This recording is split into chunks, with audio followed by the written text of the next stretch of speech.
할렐루야. 네, 우리 다 같이 고백하겠습니다. 하나님께서 함께 하십니다. 네, 오늘은 종교개혁주의입니다. 자, 따라하겠습니다. 종교개혁주의. 네, 이게 이 나를 아주 그냥 성대하게 지키는 그러한 교회도 있고 꼭 그렇지 않은 교회도 사실 많습니다. 우리 교회도 종교개혁주의라서 특별한 행사를 갖고는 하진 않습니다. 그렇지만 아마 오늘 10월 27일 대대적으로 지금 많은 교회들이 이제 오늘 광화문에 모이는 걸로 알고 있는데 아마 그것이 아마 이 종교개혁주의와 관련이 있어서 아마 또한 시작된 걸로 알고 있습니다. 그러니까 왜 하필이면 이날일까라고 생각하면 바로 종교개혁주일이 오늘이기 때문입니다. 여러분, 종교개혁 우리가 이제 개신교죠. 개신교가 하나님 앞에 정말 바르게 쓰고자 하는 그러한 것으로 어떻게 보면 태어나야 되는 그러한 사명을 받은 날이 사실 오늘입니다. 그러니까 우리가 이 개신교를 프로테스탄트라고 하죠. 이 프로테스탄트라는 뜻이 무슨 뜻이냐면 개혁하다 이런 뜻이에요. 그러니까 개혁하다. 또 다른 말로 영어로는 이제 리포메이션이라는 보통 말을 쓰죠. 근데 이제 리포메이션, 프로테스탄트 다 같은 의미지만 개혁하다, 변화되다 이런 뜻이죠. 근데 특히 이 리포메이션이라는 단어는 다시 회복하다라는 뜻을 가지고 있어요. 자, 다시 회복하다. 그러니까 다시 회복되는 날이 오늘입니다. 저와 여러분들이 하나님 앞에 다시 하나님께로 돌아가자. 요새 보면은요 그런 운동들을 많이 합니다. 개교회들마다 성도님들마다 우리 다시 하나님께로 돌아가자. 다시 성경으로, 다시 은혜로, 다시 믿음으로 이런 말을 자주 쓰곤 합니다. 바로 그게 바로 오늘 바로 종교개혁주의에 해당되는 그러한 마음, 그러한 신앙의 뿌리가 있기 때문에 바로 가능한 이야기라고 할 수 있습니다. 중세 암흑시대 때 만약에 그렇게 계속 그런 신앙과 잘못된 그러한 형태로 삶이 진행되더라면 아마 지금도 그런 암흑에서 벗어나오기 어려울 거예요. 왜 그러냐면 그때도 교회는 있었어요. 그때도 신부님도 있었고 그 다음에 여러 사제도 있었고 말 그대로 종교의 시대였어요. 그런데 이후에 많은 사람들이 그 시대를 뭐라고 해야 합니까? 어둠의 시대라고 표현합니다. 아니 왜 어둠의 시대겠냐 말이에요. 아니 그렇게 교회도 많고 사제도 많고 성도들도 많은데 왜 어둠의 시대냔 말이에요. 많다고 해서 그게 다 맞는 것은 아닙니다. 중요한 것은 하나님 앞에 우리들의 모습이 얼마나 온전한 모습으로 서 있는가가 중요한 것 아니겠어요? 그래서 다시 하나님께로 돌아가자. 이게 바로 종교개혁의 가장 근본적인 그 신념이요 믿음이었습니다. 자, 우리 사진 하나만 보여주세요. 자, 바로 종교개혁 기념주일에 보면 저 세 가지, 물론 처음엔 5가지였지만 5가지의 저 세 가지만 우리들은 꼭 기억해야 되는 거죠. 따라합시다. 오직 성경, 오직 믿음, 오직 은혜. 네. 바로 솔라 스크립처, 솔라 피데, 솔라 그라티아 라는 저 말로 시작된 저 종교개혁 운동이 유럽을 변화시키고 그리고 미국으로 건너가서 바로 우리나라 그리고 아시아권에 이르는 놀라운 변화의 물결을 이끌었던 것은 바로 저 오직 성경, 오직 믿음, 오직 은혜에서부터 시작됐다는 사실이에요. 그러면서 외친 것이 다시 돌아가자. 하나님께로 다시 돌아가자 운동이 바로 오늘 이 10월 27일에 해당되는 그러한 신앙 고백이라고 할 수가 있는 것입니다. 오늘 우리들은요 이렇게 말씀드릴 수 있어요. 우리가 하나님께로 돌아가고 초대교회로 돌아가자.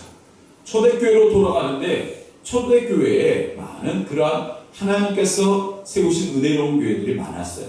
우리들이 잘 아는 모교회였던 예루살렘 교회도 있었고 그리고 데살로니가 교회 그것뿐만이 아니라 빌라델비아 교회 기타 초대교회들 은혜로운 교회들이 많았습니다. 그런데 그 중에 우리들이 물론 요한계시록에 나오지 않습니다. 그러나 성경에서 사도 바울이 유난히 칭찬했던 또 한 교회가 나옵니다. 초대 7교회와는 조금 다른 그러한 것으로 우리가 기억되는 교회가 하나 더 있습니다. 그 교회는 따라하시죠. 베레아입니다. 물론 이게 이제 요새 와서 어떤 이단들이 또한 이 명칭을 사용하면서 사실 논란이 됐는데, 사실 베레아는 교회는 굉장한 그러한 신앙의 어떤 본보기로 세울 수 있는 그러한 대단한 교회였습니다. 이 베레아에서 복음을 전할 때 놀라운 역사가 일어나게 되었다는 것이죠. 우리가 신앙과 믿음이라는 것은 우리들은 상당히 좀 헷갈릴 때가 있습니다. 왜 그러냐면 과학 시대를 살고 있거든요. 과학이 믿음을, 즉 신앙을 뛰어넘는 그러한 시대에서 살고 있다는 거예요. 그래서 많은 사람들이 신앙과 과학을 그거를 합쳐보려고 했어요. 과학과 신앙을 합쳐서 좀 더 보편적이고 좀 뭔가 좀 이성적으로 좀 맞아떨어지면 많은 사람들이 더 많이 믿고 그런 신앙적으로 돌아올까 하는 그러한 생각을 하게 되었어요. 그런데 사실 여러분들 믿음이라는 거, 자 여러분 믿음이라는 것을 과학적으로 설명할 수 있을까요? 과학적으로 믿음이라는 것을 설명하기는 사실 쉽지 않습니다. 사실 믿음이라는 그러한 명칭, 이제 이거 우리가 헬라어, 그리스어로 피스토스라고 합니다. 여러분 그거 아세요? 성경에 믿음이라는 단어가 600번 이상 나옵니다.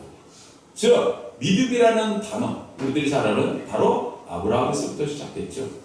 바로 아브라함을 쓰실 때 그 믿음이라는 그러한 것을 통하여 구약, 신약을 관통하는 그런 놀라운 하나님의 역사를 이끌어내는 가장 중심부에는 무엇이 있었다? 따라합시다. 믿음.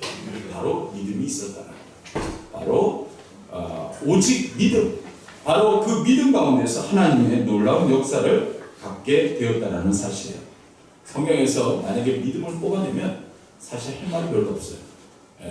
물론 사랑 아니겠어요? 물론 중요하죠. 그러나 믿음과 사랑은 저는 그렇게 생각합니다. 굳이 따로 나눌 필요 없다. 믿게 되면 사랑하게 되고 사랑하면 믿는다라고 저는 생각합니다. 여러분, 바로 하나님께서 우리에게 요구하는 것은 큰 게 아니에요. 무엇이에요? 따라합시다. 믿음입니다. 우리 오늘 성가대에서 부른 그 찬양처럼 믿음이 없이는 하나님을 기쁘시게 못하나니. 할렐루야. 믿음이 없이는 절대 하나님이 기뻐하시지 않는다는 거예요. 여러분, 저와 여러분들 오늘 바로 이 종교개혁주일에 한번 여러분들의 믿음을 하나님 앞에 한번 고백해 보세요. 나는 진심으로 정녕 하나님을 진짜 믿고 있는가? 우리들은 입으로는 믿습니다 하지만 때로는 내 마음과 또는 일반적인 삶에서는 그것이 제대로 믿어지지 않는 그러한 삶의 형태를 띠는 경우가 얼마나 많냐는 말이에요. 우리가 신앙인이다라고 하면은 이렇게 표현할 수 있습니다. 믿음이 있는 사람, 믿음을 가진 사람, 그게 신앙인입니다.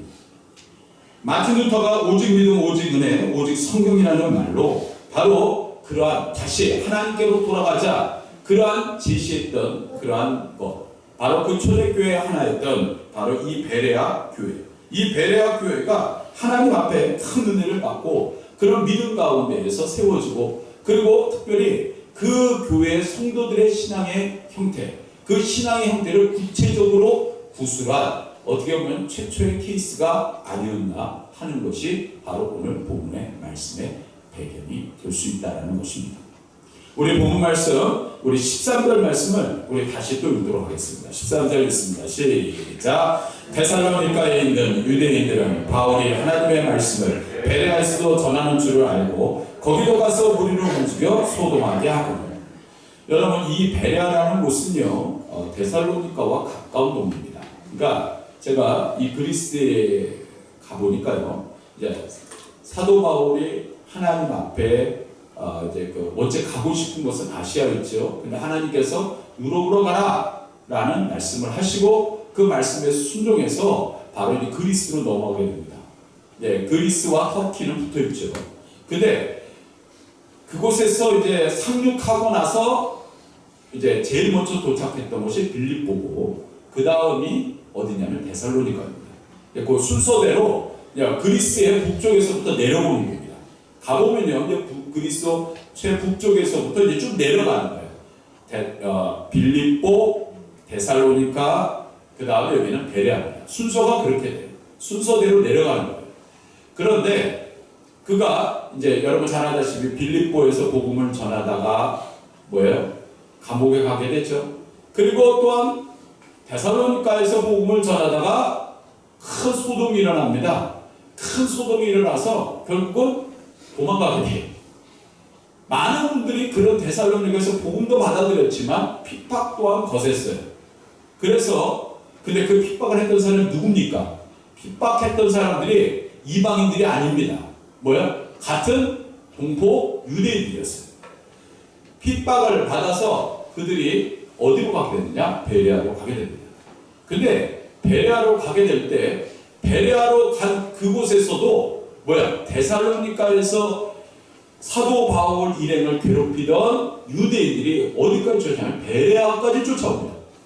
쫓아와서 사도 바울이 복음 전하는 것을 방해를 놓기 시작했어요. 그러니까 그 베레아에서 큰 소동이 벌어지게 되었다는 거예요. 근데 저는요, 여러분 지금 유대인들 지금 이스라엘이 전쟁하고 있죠. 전쟁하면 사실 그 나라 가보면요 정말 작습니다. 성경 보면요 굉장히 이스라엘이 큰 것처럼 보이지만 막상 이스라엘 가보면요 여기서 조금 가면은 예수님이 그 세례 받으셨고, 여기서 조금만 더 가면은 예수님이 십자가 못 박으셨던 거, 정말 너무 작습니다. 우리 서울이요 정말 큰 거더군요. 그런데 그렇게 조그만 나라가 가면요 사방팔방이 뭡니까? 다 사막지대입니다. 정말 이런 땅이 과연 젖과 꿀이 흐르는가라는 의문이 들 정도로 척박한 땅이 이스라엘 땅입니다. 그런데 지금 그 이스라엘이 주변 국가와 전쟁을 벌였죠.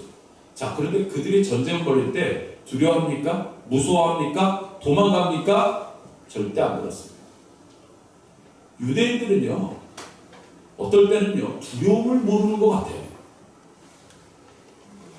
핍박받을수록 강해지는 이 민족이 유대인이라고 합니다. 근데 그 기본 그 신앙의 바탕에는 뭐가 있느냐? 따라합시다. 하나님이 우리와 함께 하십니다.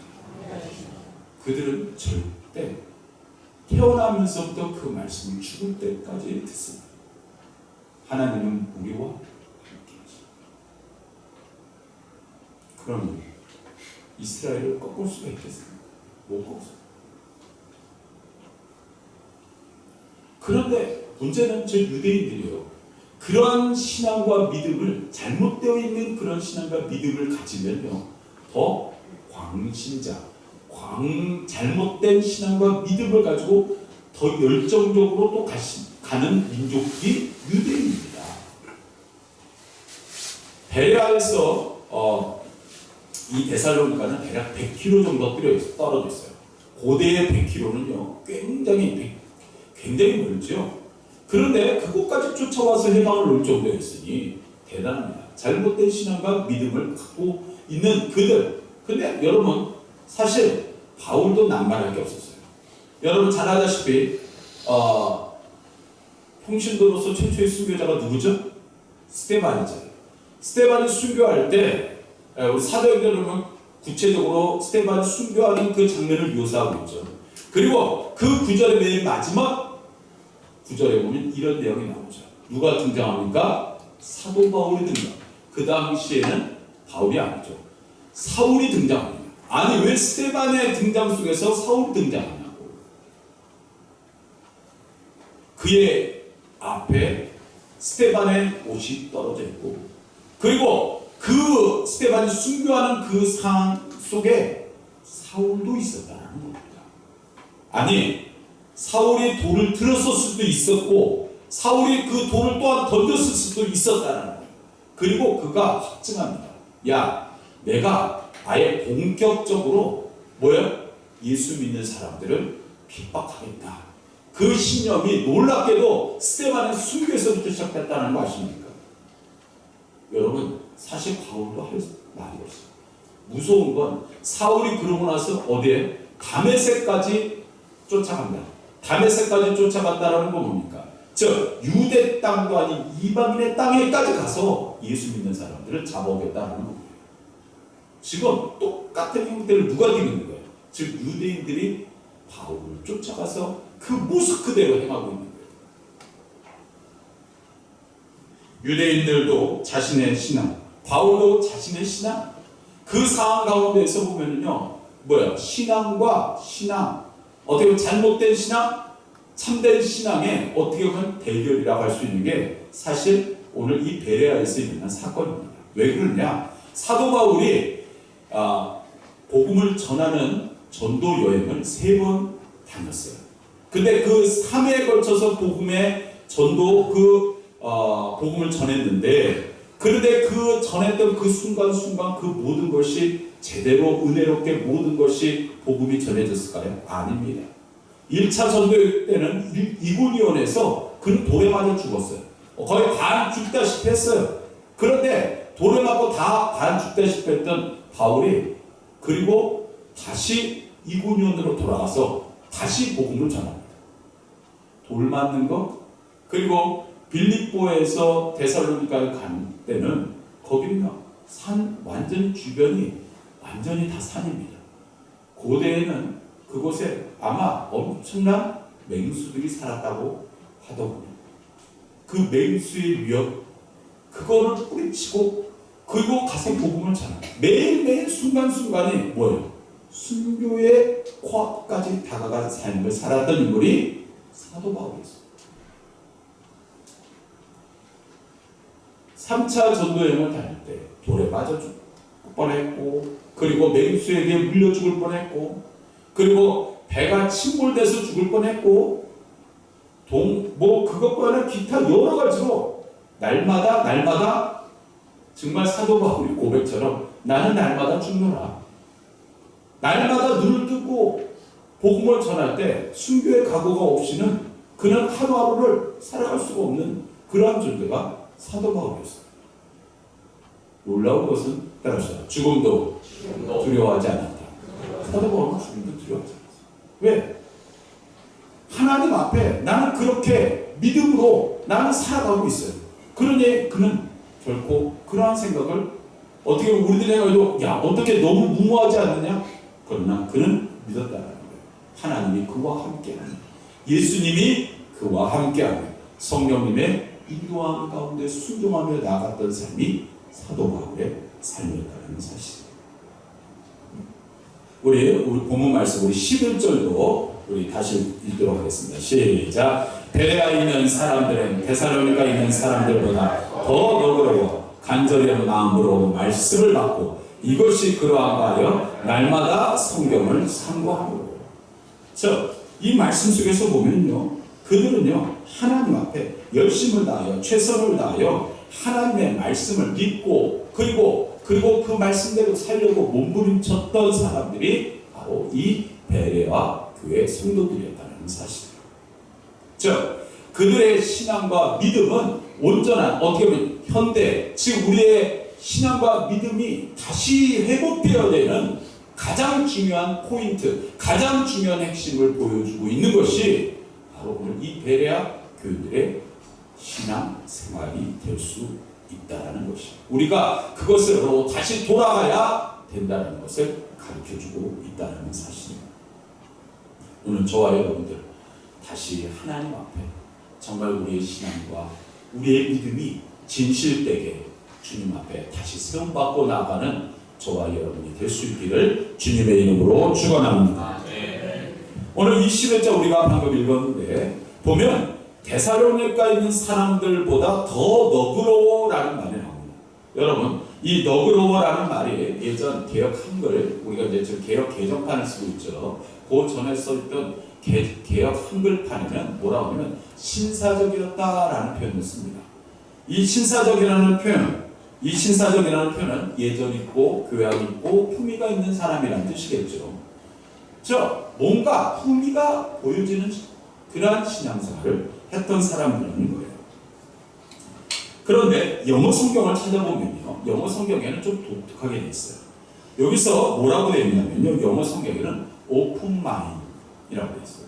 너그럽다라는 표현을 오픈 마인드라고 써 있어요. 자, 오픈 마인드는 뭡니까? 요새 많이 쓰이죠? 예, 뭐야? 열어라는 거예요. 너의 마음을 열으라는 거예요. 너의 마음을 열. 자, 마음이 탁 트인 채로 뭐예요? 받아들여라 라는 뜻이에요. 자, 상대방의 이야기를 뭐예요? 여과 없이 잘 받아들일 수 있는 순수한 마음이라는 거예요. 자, 따라서 순수한 마음. 바로 그런 순수한 마음을 가진 사람들이 베레아 교회 성도들이었다는 사실이에요. 여러분 요새 같은 시대에 사람들이 말을 하면요, 그거 참 고지고대로 듣기가 어려운 시대입니다. 그렇죠. 요새는요, 말에 보면은 뭐 말의 기술도 많이 발전했죠. 참 논리적으로 많은 사람들이 최대한 상대방을 갖다가 설득하려고 하는 그런 말들이 얼마나 많은지 몰라요. 그래서 보면요, 요새 말을 한마디 잘해도요, 뭐 보니까 그걸로 강의만 나가도 정말 많은 사람들 앞에 칭송받고 또 그 사람이 뭐 강연을 잘한다 그러면 막 사람들이 엄청나게 모이는 그런 분들이 계세요. 뭐 저도 흥미가 있어서 몇 번 들어봤어요. 근데 뭐 그냥 세상 살아가는 이야기더군요. 근데 말을 잘하더라고요. 말을 잘해요. 근데 그 말을 잘하는데 문제는 그 말을 잘한다는 것이 좀 공감될 수 있는 말을 잘하더라고요. 공감될 수 있는 말. 물론 스피커, 말하는 사람이 말을 잘 할 수도 있어요. 그런데 한편으로 잘 받아들일 수 있는 사람들에게도 중요한 태도가 될 수 있는 거예요. 뭐 어떤 분들은 그렇게 어떤 교회 가보니까 목사님의 말씀이 좋더라. 어디 가니까 목사님의 말씀이 은혜롭더라. 어디 가니까 목사님의 말씀이 쏙쏙 귀에 들어오더라. 자, 한번 여러분 생각해보세요. 과연 여러분들은 그걸 들어오기 위하여 여러분들의 마음이 오픈 마인드가 되어 있으십니까? 내 마음의 빗장을 꽉 닫고 있으면 아무리 들으려고 해도 들리지 않습니다. 내가 들을 마음이 없는데 아무리 얘기해봐 그냥 다 스치고 지나가는 그냥 말일 뿐이야. 이렇게 되면은 결코 하나님의 은혜가 나와 우리와 함께 할 수 없는 거라는 거. 먼저 우리들은 하나님의 말씀을 받을 때 1차적으로 마음의 문을 열어야 되는 줄 믿습니다. 아멘. 마음의 문을 열지도 않으면서 내가 받아들일 준비가 되어 있지도 않으면서 무슨 은혜가 있고 무슨 응답이 있고 무슨 그 가운데 역사가 일어날 수 있겠는가. 오늘 우리들은요, 바로 편견 없이 받아들일 수 있는 그러한 말씀을 받을 준비가 되어 있어야 된다는 사실이에요. 오늘 우리들은요, 상대방의 말을 들을 때 이것저것 다 필터링을 해서 다 듣습니다. 특히 하나님의 말씀 또한 필터링을 해서 들으시려고 하시는 분들이 있어요. 물론 그럴 경우도 있긴 하겠지요. 그러나 여러분 생각해 보세요. 하나님의 말씀을 이것저것 다 빼고 이것저것 다 따지고 판단하고 이성적으로 하면요, 성경을 이성적으로 얼마나 설명할 수 있겠습니까? 여러분, 성경을 이성적으로 설명할 수 있어요? 태초에 하나님이 천지를 창조하시니라. 여러분, 태초에 하나님이 천지를 창조하시고 마라나타 주 예수 어서 오시옵소서. 요한계시록에 이르기까지 자, 하나님께서 창조하신데 무엇으로? 말씀으로. 그리고 예수님께서 다시 죽으시고 부활하신 예수님. 그런데 언제 어떻게 오실지 알 수 없어요. 그런데 오신다. 마라나타. 자, 여러분, 그것을 여러분들은 어떻게 믿게 될까요? 그냥 우리는 받아들일 수밖에 없는 게 그게 바로 믿음입니다. 믿음을 이것저것 아무리 설명해도 오픈 마인드, 마음을 열고 순수하게 하나님의 말씀을 받아들일 때 역사는 일어나는 줄 믿습니다. 오늘 우리들은 바로 그러한 하나님의 말씀을 늘 받아들일 준비가 되어 있어야 된다는 사실입니다. 오늘 또한 말씀의 11절에 보면요, 너그러워서 간절한 마음으로 라는 말이 나옵니다. 자, 따라서 간절한 마음. 자, 이 간절한 마음을 보면요, 이 새 번역 쉬운 성경에 보면 이런 말씀으로 되어 있어요. 열심히 말씀을 받아들였습니다 라는 말로 되어 있어요. 자, 여기서 보면은 바로 간절하다라는 것은 열심히 그 말씀을 받아들이고 그리고 그 말씀대로 살려고 몸부림쳤던 사람들이 베레아 교회 성도들이었다는 사실이에요. 여러분, 오늘도 하나님의 말씀을 받을 때 우리들은요, 사실 말씀의 홍수 속에 살고 있잖아요. 말씀 우리가 듣는 시간들이요, 사실 마음만 먹으면 하루 종일도 들을 수 있어요. 그죠? 여러분, 라디오를 켜도 그리고 기독교 방송을 켜도 뭐 심지어 요새는 보면 유튜브 방송에도 하루 종일 심지어 우리 교회도 말씀 영상이 올라가는데 정말 마음만 먹고 하루 종일 하나님의 말씀을 들으려고 하면 하루 종일도 들을 수 있는 게 요새 시대입니다. 자, 여러분 그렇게 하십니까? 어떤 분들 이렇게 탁 들으면 정말 그 차에 타면요 은혜롭게 탁 하고 이제 그 기독교 방송이 틀어져 있는 분들도 계시고요. 또한 은혜로운 복음성가가 흘러나오는 그러한 분들도 계세요. 저도 타는 순간 은혜롭습니다. 자, 그러나 말씀의 홍수의 시대에 살고 있지만 과연 말씀의 홍수 속에서 과연 우리들은 그 말씀대로 살아가고 있는가? 과연 이 부분에 대해서는 우리가 정말 진지하게 생각해 봐야 될 것이에요. 과연 진정한 그 말씀을 내가 받고 그 말씀과 동행하고 있는가? 한번 생각해 봐야 돼요. 우리 다 같이 성경 말씀 찾아보겠습니다. 구약성경 1283페이지 아모스 8장 11절. 아모스 8장 11절.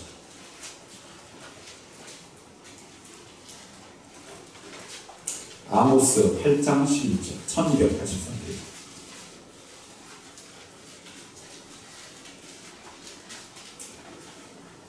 자, 우리 다 같이 11절 읽겠습니다. 시작. 주 여호와의 말씀이니라. 보라, 날이 이를지라.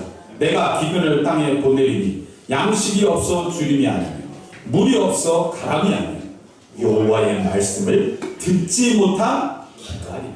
할렐루야. 여호와의 말씀을 사방팔방으로 켜고 사방팔방 유튜브나 기독교 방송이나 중요한 건 뭐예요? 그것을 듣는 흉내만 내고 있는 거예요. 그 말씀을 듣고 행할 또한 생각도 없는 겁니다. 그냥 좋은 말씀일 것이다.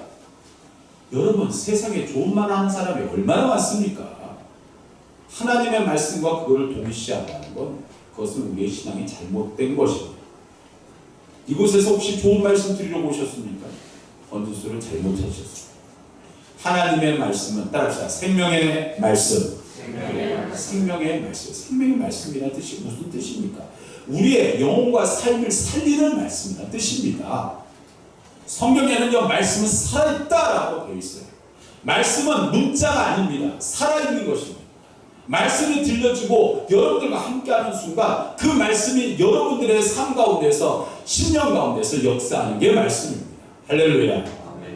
아무리 세상에 좋은 이야기를 듣는다, 여러분들이 그것을 믿고 따르지 않으면 사실 그 말씀도 아무 의미가 없듯이, 또한 우리가 하나님의 말씀의 생명, 특히 생명의 말씀이 우리 안에 역사하는 것을 우리가 믿고 그 은혜 가운데 살아가려면 뭐예요? 그 말씀을 듣고 행할 수 있는 신앙인이, 믿음의 사람이 되어야 된다는 사실입니다. 성경을 읽는 것도 마찬가지예요. 우리가 성경을 많이 읽으시는 분들 또한 계세요. 근데 성경 말씀을 읽으면서 성경 말씀만 읽으면 뭐합니까? 죄송한 이야기지만 책 좋아하시는 분들 이렇게 많으시죠. 저도 개인적으로 책을 많이 좋아합니다. 많이 읽곤 해요. 그러나 많이 읽는다고 해서 그게 답니까? 솔직한 얘기로 지식적으로 많이 들어있는 사람이 이 세상을 잘 살 거라고 생각하십니까? 그렇지 않아요. 지식이 많다고 해서, 책 많이 읽는다고 해서 인생이 풍요롭다? 정답 아닙니다. 꼭 그렇지만 않더라고요. 어떤 분들은요, 성경을 수면제로 하시는 분들이 계세요. 그래서 이런 이야기 하시더라고요. 어떤 분이 잠이 안 와요. 제가 잠을 못 자겠어요. 그러면요, 오늘부터 혹시나 여러분들 속에서 그런 분들 계실 거예요. 저도 죄송한 이야기지만 저도 불현듯이 그런 이야기를 한 적이 있어서 하나님 앞에 제 속에 잠안 오신 분에게 강력 수면제를 추천합니다. 뭐예요? 말씀을 읽으세요. 좀 죄송스러웠어요, 솔직히. 제가 나중에 깨닫고 보니까. 그건 뭡니까? 말씀이 곧 뭐예요? 수면제라는 거 아니겠어요? 아니, 이 시간 여러분들 하나님의 말씀을 들으면서 오늘 수면제로 말씀을 듣기 시작하면 나는 안 듣고 있는 겁니다. 여러분 한번 보세요. 영화 같은 거 이제 영화 같은 데서 내가 정말 재밌으면요. 영화를 그리고 정말 그게 집중하면요. 잠이 옵니까? 안 옵니다. 정말 그 상황에서 잠이 오시는 분들은 대단하신 분이고 대단하신 분들. 나하고 전혀 상관이 없어. 나하고 관련이 없잖아. 라고 생각하면 잠이 옵니다. 물론 육신의 그런 연약함 때문에 올 수도 있겠죠. 그러나 대체적으로 보면 내가 그 말씀과 상관이 없다 생각하는 순간, 그 상황과 상관이 없다는 순간 잠이 옵니다. 내가 교인들은요, 정말 하나님의 말씀을 믿고 그리고 그 말씀을 받고 그리고 행할 수 있는 결단까지 갖춘 성도들이 베레아 교인이었다는 거예요. 오늘도 우리 오메가 교회가 바로 그러한 교회가 될 수 있기를 주님의 이름으로 축원합니다. 우리 다시 본문으로 돌아오겠습니다. 우리가 본문으로 돌아와서 보면 11절 말씀에 보면 이런 말씀이 나와요. 우리 11절 다시 한번 읽겠습니다. 시작. 베레아에 있는 사람들은 데살로니가에 있는 사람들보다 더 너그러워서 간절한 마음으로 말씀을 받고 이것이 그러한가 하여 날마다 성경을 상고함으로. 자, 여기 보면 굉장히 좀 어려운 단어가 나와요. 자, 따라합시다. 상고. 자, 이 상고. 자, 이 상고라는 뜻이 뭘까요? 이 상고라는 뜻은 그대로 한문을 해석해서 보면 자세히 공부하다라는 뜻이에요. 자, 그 앞에 보면요, 날마다라는 단어가 먼저 나오죠. 자, 날마다 뭘 했다는 말씀을 공부했다라는 거예요. 자, 하나님의 말씀을 받고 그리고 그 말씀을 그냥 주일날 한번 딱 듣고 끝! 이게 아니라는 거예요. 어떻게 됐어요? 그 말씀을 듣고 날마다 그 말씀을 곱씹고 되새기고 예습, 복습, 뭐 예습까지는 아니더라도 복습까지 하는 그러한 삶을 살았던 성도가 베레아 교회 성도들이었다는 사실입니다. 어떤 분들에게 물어봅니다. 그래서 참 말씀을 말씀대로 사십니까? 그러면요, 그 말씀을 이렇게 여쭤보면 그냥 회피하는 이런 말씀을 하세요. 목사님, 그냥 오늘 설교가 은혜로웠어요. 참 설교 좋았습니다. 근데 여러분 묻습니다. 과연 설교가 좋고 은혜롭다, 그게 그냥 그렇게 스치는 예의상의 말로 하는 것으로 끝나는 것이 그게 무슨 의미가 있겠냐면,